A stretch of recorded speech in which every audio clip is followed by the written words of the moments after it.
تماشاوان این هجا دم باش ایرو کی میوانا منه شخورا مراق بکن حساب بکن شهریبانا کردیه هنرمندا کرد یا کو دنگی براستی گلیک خوش من دی ندید شهریبانا کردی دنگی او قاس خوش مایه تبیرا من بری گلک سالان نویجم چند سال جبرکو جبو عمری ما دیار نبا من هفتایوین به شهریبانا کردی را چیه کربو پشترا نزدیک 17 سال بون به هفت ندیتی لیده جاری عمل زاخو هفت بینن شهریبان تبخیراتی کیف خوش صعب سپاس کن هر وقت خوی شهری سپاس برای گلک صعبی براستی سپاسیتت کم بخیراتناتت کم رودا و تیوی هر سخابات کاری وی و سرچاورات نده تیجی سرچاوراتی 17 سال بون شهریبان نه؟ بله والله تقریبا بری 17 17 سال من بله. آلمانی هفدید الألمانيا مديت أري. وجارة داويس هاتم محولي ريجي مدود ريج جارك يحفظو ديت صالح وبيشتي بيش دريجي. ازنا هاتم وروجي كردستان فيديو كمان بلاوفو مديت ام لقال هناك جروبين هنرمندم ام استرانا از خلافم دبيش بله شهريبان جيتي ده چه راست. قاس من وقت روزنامه‌وانی که سیاسی ناس دکن لی از دوست هنرمندانم راست راست کیفم گلک هنرمنداناته بله تزانی هر کس چه مراق دکه بله. شهریبانی دبیجن دنگی وی قد تک ناچه دنگی وی هر وقت خادمینه هر خوش دمینه سپاس اف خوش بونا دنگی تا و تک نچونا دنگی تا کتی شهریبان برا والله شو بيش مكيك تلبخين از جري داي استرانين خود بيم از بيشم جري داي استرانين كردية بتايبت جي استرانين سر ايشو المين قالي كي بندس استراني وان دخل از براني جري داي ويت شي بينم جبرجو از دما از وان استران بيشم از بيرا دجيم دما مرو بيرا دجيش از بارناك او دنگ زوب زو داكه بقلري يعني زوي قشت دمي وي باوري دمه ايوي دارم وهاي بقى جمال باتا تا تشتكاتيه يعني. دنگتا والله جمال باتي دنگي خالاتي من قال خوش بو خشكا دايكا من دنگي قال خوش بو بس ويستران ند قوتن براي من ويغا كاري هنري دكي لإزميري ناوجي خشكي من حمي دنگي وان باشن خوشي بس كاري هنري ناكم بس اني براي من كاري هنري دكي اوجي كوميكي وهي دشي دعوتها جبلي وي والله دنگي بيجاما مالبات حمي دنگي واخوش زاروك وحتى اي مزن بني از ویج وارا بیجم براستی قط بیرام ناچه نود و پنج نود و شش بو دلشاد سعید گو دل بخوید بلی شهری بان از ویج ترا بیجم دلشاد سعید سمفونیستی گلکی هیجا گو دل بخوین تدکاری به شهریبان کردی را بکوی پیواندی مگو چما کو کیفم گلکیش دنگی ویراتی از خازم جیر استرانه که چی بکم از بیجم پشت را دلشاد والله أول مسألة شو تشيبو بكورتاسيز كي خور بين من زمان أم التلفزيون يبون تلفزيون ككردابون ناف نحو جيز بيجم ودري ما خدمتك قال ديسا مجبوم التي خود كل ودري ما وصل الشادي الزيتم قال كاكشار أورماري تدوزاني ناسكي بالريكا وأم سلافي خو هم دشينن ما وصاي هيجا دلشاد سعيد هر وسام الباطاوي وهر وسا كاكشار أورمار أو جبرايكي عزيز از قال حج براي خودكم ويش قلت من ما وصل الشات هاتي ام هرن هفدو ببينن والله ما تشو هفدو ديت ما وصل الشاش قال لك كيف خوش بو وخست امكاري كيف بحفره بكر ودنجكي رسانه قلت بومن وام كاربن مش قال لك كيف مناطات براستي يعني ما مستيك هي جايه يعني شو ما نبي مانه ايش بوغو استرانين ما بكفي ديرو كده بكفي تاريخا قال كرته ما كارك بهفر كر كاري مش براسي سركفتي در باس بو بله ام سپاسيات كيف ما تبيرا من تلفون كر لو دمي لنام سبو مقود براحت استكرم مقود دنگي مش كيف مش دنگي شهريبان ارتي تشتي جدا خلق مراقتك شهريبان جلو برگنت بله بله هر دمي بجلو برگن كردي وسري تجي قريدايه يعني فيجي بيجم بركو دي تشكي نبشرتيه تهر حسكر تهر بفيرنجي ديار يعني السركات زاني كي دلبخين شيء سركه من بومن دعو دوزامنه راسته ابا بومن بيوستيه سركه ودما هنرمندك پیش سرانی خو پیشکشی ملتی خو بکی جره چی پیوسته جلو برگین کردی پیوسته زمانی کردی پیوسته اما بو من سرکنه شوی کشی هر دایم من حج لی کردی گله کریه سر پیچانا میجی از حج انسانی کی اول دارم حج اولا خودکم حقیقتا و از خوازم از بدنگی خو خدمتی ملتی خو بکم بجلو برگی خو خدمت بکم نگو بیشن شیری بانه و درکه و بچید هنده خود شی بکن نزا از کی شيء که او رز احترامه مجواره هي بس از بسكنا خو بسرانين خو ب دخازم سراني خو از خطابي ملتي خو بكم خدمتا ملتي خو ده تو هر بيرنگي تي حسكرن براست يعني برنگي خوي كنت برازي بيو اواهيجي خلق تقبل كو خلق اشتحزد جبركو ام ملتك قديما تبخوجي باش تساني ملتك كرد ملتك قديمه وافجلوا برجي لدنياي مددن عصاندن انا ملتك بالزباني هو بجلو برجي خو لدنياي تين عصاندن ما نفسه جوي كيجي از القديم دما از وقتها اي بري دنيرم دايكا من دنيرم متكي خو دنيرم وابد اي هري كفنز بنيرم هم جلو برجي كردي كرنا بر خدا انجي من جاركي اف دسمال جريداني مش دايكا خو دابيرا خو برسكر مقولت يادي هون ام اس خلكي كوسري ما غرسان ابي ما اما رش جريدن اود كتانه كدريش رش جريدن انا مقولت اف شكو هات وشما يعني جبو خوشبوني وجريدا ان جبو شو جريدا تقول سليمه بري بردشيا تقول برد وستيان سليمه قال كي دشيا تقول مراد بو سريخ وجريدا دشدان دشدان قويدي بشر دركات قويدي ابو ناب على مدى دركتي بو خوشك بونك ايدي بخامل عندن وبجور تشتي وصا دركتن افرنجي كدر يا شهريبان والله اف تايبات اف جلي قومر خوكري يعني بهدينيه يعني هرما از بيجم الجزيره بوتا بقرا باكور حتى بيت الدهوكي وزاخو واندرايا وابجي حبريشما يعني اري افا تدسيغو تكارسا بكي افا بدسا يعني افا قالك بقيمته هاتي شي حريره بلي ساعات خوش بلي جوال تغطي براستي سوبر قالك خوشك شاريبان هاتي شاريبان بيرنجي شيرينه تي حسكرن كم سنه لاوروبا شهريبان أبا تام 6 سالة برا 6 سالة عمرك دريجة مدى أوروبا أوروبا جيانا الأوروبا ريل برتا نقرت كنت كاري خويا هنري راوستيني تهر بردوام كر هناكي تبكي هناكي نوكا كردستان دمام مروف بدري درفت وإمكان أوروبا بيحتره بس درفت وإمكانين الكردستاني هستي هنرمندا بيحتر قويم تره هستي هنرمند كاري سرانا با أفريني كاري تشتين باشتر شي بكي از بيجم عازفين از عربينا خمناف دا كردي بيجم از ترمانين كردي بيحتر الفيدري أو درفت علي موسيقى دا جيك قالك الفيدري هنا الأوروبا جابتش زيادة بونا بس رحك كردي الأوروباية يعني كيم تربية يعني نظام كيما دما دارت كيف سر ستيش تسرانة كده بيجي سر ديكي يعني أو هس كيم ترى أما إيرو أمي فستيفال شال وشابك تامي جي خوا بقرن وني ببينن بجوشة كمزن جبرجو أو جشبوني أو خشبوني قال ده هنرمند قيمته دي هنرمند جو هنرمند كار بإسراني خوش بيشكشي وان بك بهزكي بجوشكي بكيف خوشيكي إسراني خو هتابي ملتي خو بيشكشي ملتي خو بكي جوي كيجي أري من بردوامي أوي كاري يعني الأوروبا بس كيمبو يعني كيمبو جارو بارا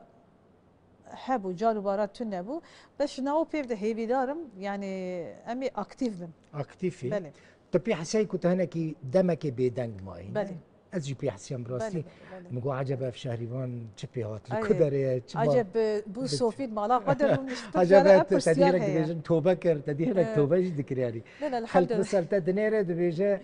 شهريوان دينداره سري خو غريدايا دبك توبكر بعدي استران نابجه قد بيونديا استران غوتني بسر غريداني لا تنيه تشتين جاب از بخو صادف فكرم كيكي من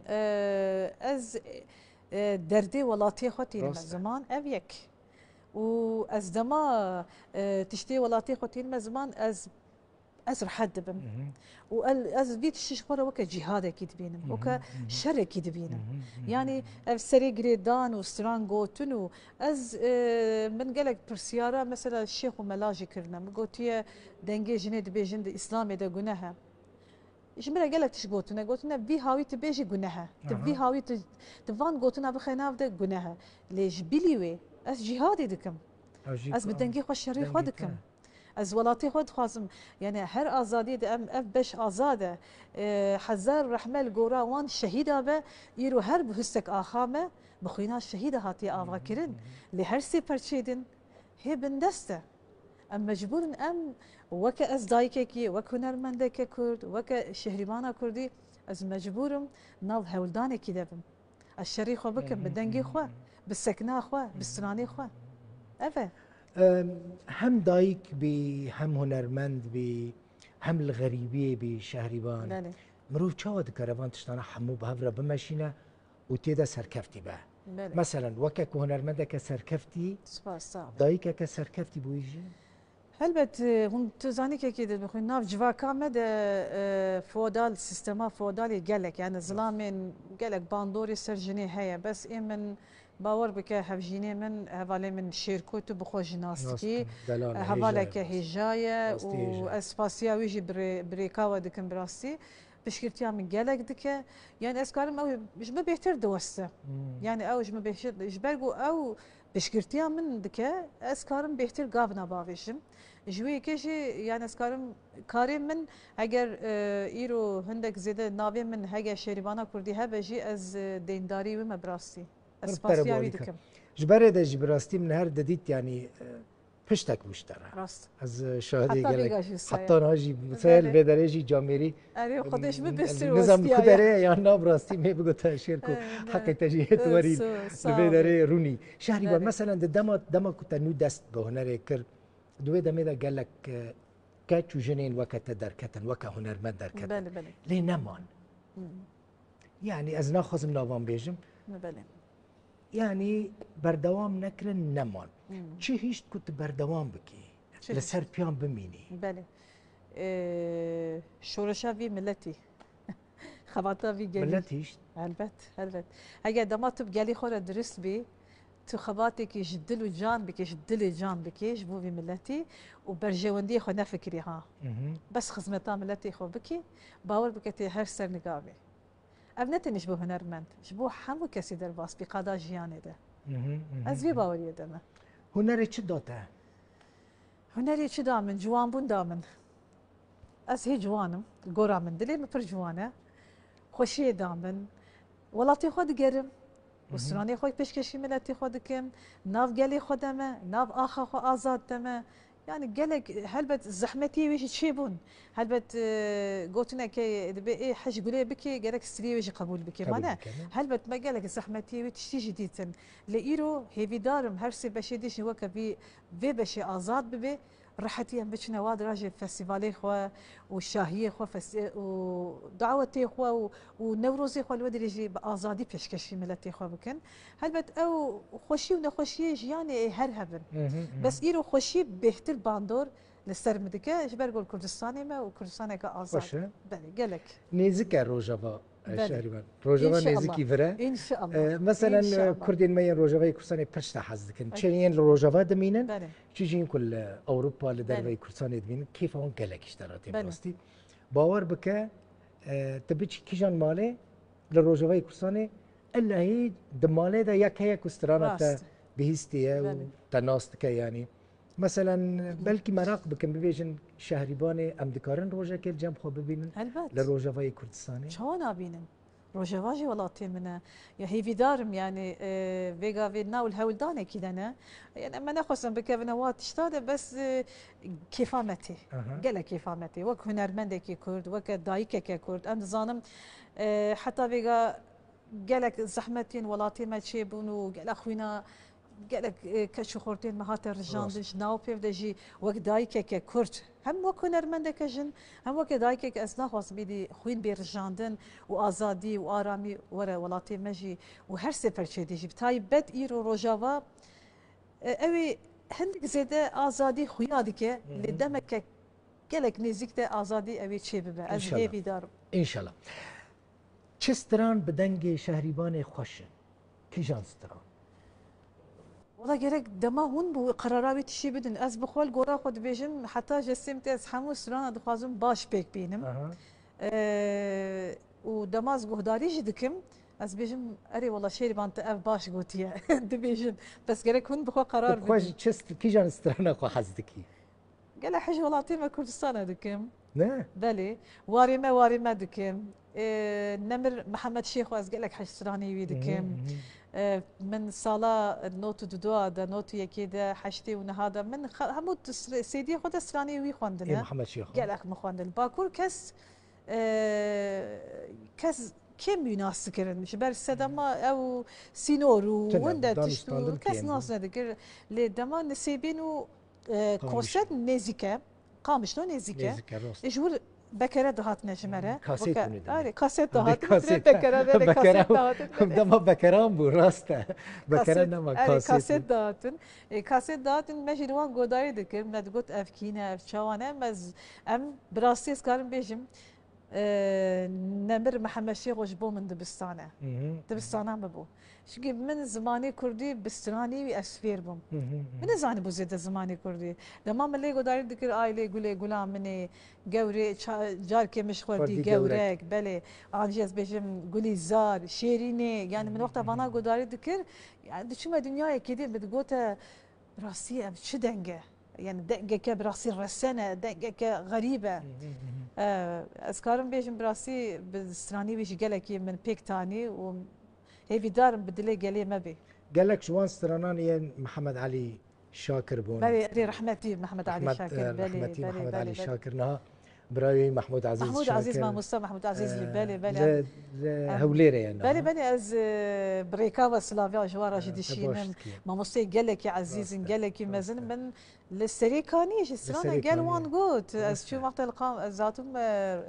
نوتو شارع الرجافابهم از تقريبا حفت حش مقال ودري مام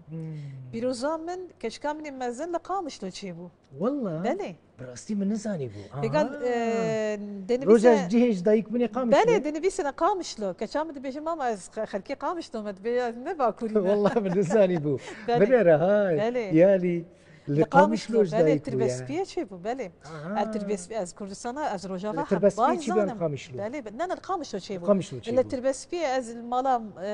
مروفي خوابون ودري از شو ما مستشفى حنيفين مروفين ولا روجافا اري سلامي من حمو مروفي حمو هذا الشيء يقول حمو ورينا بلي مالبات اللي قامش له اللي تربس بيه الشيتكايه العموديه السريكانيه عمود دري ناستك اري والله روجافا در باسی اروپا بویی یعنی بله الشامي در باس تشويش شو روجافا شو شامي بله وتشوي اروبا اشبا افريني جي اها انا نشبه كوباني مخابن باجاري من نشي كوباني لتيهري كوباني برا خلصنا ما قدريت كنت تماشا دكن ليه بزار منكو شاريبان من كوباني حلا حزار سلاف جو حميار خلكي كوباني قالك ناس كاز يكشف بله سر شافي حزار سلاف جو حميار ان شاء الله هربي شاريبان تشتكي دل مثلا مرا كرتا هولداك وزاروك انتاجي كاتشا مثلا بله دنگي وي خوشه بله بيروز قالك خوشه بيروز سترانا باش تبيجه والله يعني وك هنرمند يعني ناخوينه بس مالش خورا دخينه دنگي قالك خوشه ليه مثلا نظام براستي قالك كس هنا ناخوازن زاروك انوان كاريك وان كريا يعني كاريك او دكن بكن راس بيجي انت تنخص نيزكي اجي ناخذ بشي بك تنخص بيروز من نخص جو كاش زارو كيمن ببه هنرمند اوه يعني السدم حاجه السدم برسبكي كي بخوين غريبه راسه اسحش كاري خودكم كاري كي بيروزه بس ناي ويماني جو زارو كيمش بردمامه يبي تشتي بك مخص بيحتر او بخوينن او بخوينن او بلا بخوينن بلا كاردين بكن يعني كارن ببن تشتيدي مالك كده يك بس يا حمو مال هنرمند تنا زحمتين دي كاري هنا شهريبان قالك هلبت تبخوش عندك زيادة تطناف كاري هنريدات الماي هنرمند انا ما ازنا هنرمند ليه فرها وقت يوم مره تشيبو بيواندي قالك راس قالك زحمتي خو هنا يعني خوشي خوش هنا بس زحمتي خو بيحترم يعني الزحمتي خو ناف جواكا كردا دب تايبد جنكي كرد درك بيت سران بيجي اب يكم ناف ريخستنيت كردا دب مخابن مجبوري آلي قري هناك ريخستنا بي آلي دشتا عاجز زحمته جوي كيجي ام قالك زور الزحمتي دكشين يعني ام هندك زيدا بيش ام كردستانينا هي بدار وها بيديتن وخلاص وها فكري اكو دف جو هنري بردي يعني مثلا جارك تكتبي تنقاسي تعاجز بوبي تبيجي اف شي حاله استدامه دف جو هنري بردي لا والله نفكري فكري ما حتى ازاديه كردستاني تشي بهاجي عمري ميجي هابي از خباتي جبلتي خوكم جبر جيان هری زحمتی خو هبن هر گو کت زحمتی ده اگر تو پوشمانی ببیت تو کاری تشتکی بدست بخی جوی کشی گلک جارا پوشمانی چی بی بس نه وگرا پوشمانی مگوتی از بهتر تشتی باشتر بکن یعنی او پوشمانی بمرن چی بی جوی کشی گاوین مسیر خصیاوتی و ازش ناو پیدجی سابکم تبی دارم تشوبي حسي كنت دنجي تخش تبوي هنا براسي افقلك جمره مراقه والله كي البطوين او يعني شيروكا قالك دريجه بس بكرتاسي بشكي بيش بركك البر مالا ماشي بو اس بخو ازميرش دايك بوم دايك اخو دما ام بافي من نزيكي 6 سال لاوروبا لبوبور اوروبا بيجي كردستاني باكور مرديني كوچبري İzmir'e de be. Borsa dema hem siyasi hem jikar bele fakiri hebu gelek. Em hamul vederi em xuda dedin em xudan dedin. Verde dayık iş dayık dibin. İzmir'e iş dayık. Bele. Vederi medrese dukhuyun. Bes hatta sereka min خوندي hatta sınıfı pencam min خوندي gelek nakhwand. الودري بيشبركك وكا كافيتيريا وكا بيجنا بخشا چای باخچه دگوتنه چی جوری دگوتنه وقت بدانه دل بس نای بیرامن خدی فقله دگوتن بس چون بلد چوش ولی چای بد خوارلی الودري پیش برکه که بو ازو خالتا منی دنگی خوش قلت ازي هاي از نبو ما تشتك ازي تبك ما تشتك مالاوي ابا خوش والله خالتي كاتا خالتا بله خالتا خوش كات دايك من قلت ازي تب ما ودري والله از آماده کرم و ام چونه پیگ و باوی من کس مالباتی پینزانی هیچ کس پینزانی هاي دايكام قلت نبى خشكامل نبى بابي بيب حسه بو شي نبى قلت ام بشانسي خو بجربين شي بو شي نبي والله ام شون قلت بيش بركه ما بيش بركه ده ما نافي خواني في ساندم ام هي روجا خو من ام بشن تبلي بيش بركه ببن او روج بهات ام شون ام تبلي بيش بركه بون نافاسيو دي كاسادا يكمين مغفلغرت بس مخابن بسرانه كتركي يكمين در تست تركي قلت بله یکمی آره والله کردی نزانی بو راستی بیجم عمری 12 سال بو که دل بخوین 12 سال بو پیش بر که بچوچک بو 32 کس بشدار بون الودري من يكم فالجرت وسا خلاته كيف شو دانا من واز هات مالي يدي بشره چند كس از الودري ديتم قلت دنگي في خوشه هاتن آلي كار بنجمره پروردا دنگ مدیت وی هاوی بابی من ایدی پیشت پی حسیه وی آلی کاریا مکر آلی کاری کرد حجی کر بله عاجز نبود بله نه والله نه او گلک حجی کر گوت دنگ قیزام باش به از پیشت قیزا خواب کم آلی کاریا مکر حتی سرانین گو دمام سران دنویسان من دخواند وان سرانا بخور راست کر کردیای باش بو دو گوت قیزام تدورده شاش دبیجه دورده اف نگوتنه اف گوتنه ويا كاريام بذكر حزار رحمة القراوي جبال ملية تجيبة صالك شيء برحمة كر أري والله خدش ترازيبة ويقالك بشكرتيام مكر وبراسي تجاراجي وكاز بيجم شيك نديت شما أفكتشة شما كاري هنري هالبجارت شما بو هنرمند بيتشتينا كر هر دايم على كاريام بذكر بشت مبو پشت راجی دگوت از بابی شهریوانی ما پشتی کت مشهور بودی. آره والله. دگوت سر بلند بود. که اجی پی سر بلند بود، اجی من سر بلند بود. سر بلند بود. پشتی که هر انسانک برنگه کی دکرده نوا کاره کی. یعنی ایمجی شهریوان مثلا مدگوت روزک وره یکش من بپرسه بیجه دل بخون تو چه کاری دکی؟ تدی خالکی مد بیجن بیجه از دکترم، از مهندسم، از پاره‌زرم، از نظامم. یعنی درمان خانه پریوات بهم مدگوت یکیش من بپرسه چه کاری دیگه از بیشم از روزنامه‌وانه. بله. کیفم داد روزه که یک من بپرسه چی از روزنامه‌وان تجی براستی هنرمنده که گلکی سپاس برای مزنی تشتکی بچوک تا دست پیکر ستران ترکی بوجی نتیجه ده تناب کردی دویجی ترکی نبوجی نه هنرمندی کرده توی هنرمنده کرده بسترانه که ترکی توی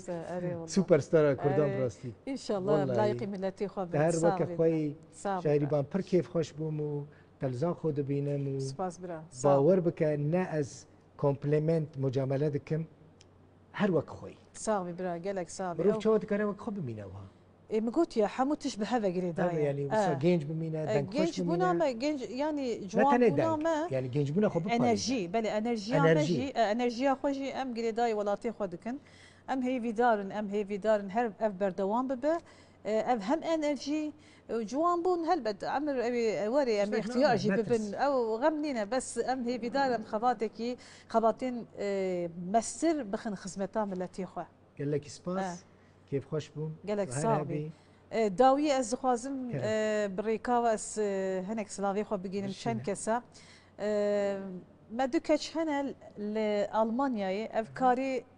خلكي ما يدهوكينا خلكين جلو برگين كردي تشيركن اول نو دست بيكرنا ناوي ويك